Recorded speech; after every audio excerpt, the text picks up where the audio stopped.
কিছু কিছু সুখবর নিজের মধ্যেই রাখতে শিখুন, কারণ সবাই আপনার উন্নতিতে খুশি হবে না। স্বার্থপর মানুষের মনে অতীতের কোনো স্মৃতি থাকে না, থাকে শুধু বর্তমানের সুযোগ আর ভবিষ্যতের লাভের হিসাব। অন্যের জীবনে নাক গলানো বন্ধ করুন, নিজের জীবনে শান্তি পাবেন। আগে মানুষ ছিল অশিক্ষিত, কিন্তু পরিবারগুলো ছিল যৌথ। আজ মানুষ শিক্ষিত, কিন্তু পরিবারগুলো খণ্ডিত।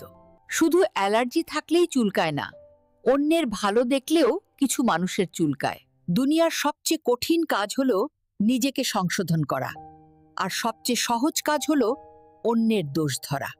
পুরুষের উচ্চ আওয়াজ নারীকে চুপ করিয়ে দেয়, কিন্তু নারীর নীরবতা পুরুষের শক্ত ভিত কাঁপিয়ে দেয়। শূন্যতা কারো জীবন নষ্ট করে না, মানুষের জীবন নষ্ট করে ভুল, মানুষের পূর্ণতা। যখন বন্যা আসে তখন মাছ পিঁপড়া খায়, আর যখন জল শুকিয়ে যায় তখন পিঁপড়া মাছ খায়। সময় ও সুযোগ একদিন সবার কাছেই আসে, শুধু ধৈর্য রাখতে জানতে হয়। আর কেউ বাঁশ দিলে ভেঙে পড়বেন না, বরং সেটাকেই সিঁড়ি বানিয়ে ওপরে উঠুন।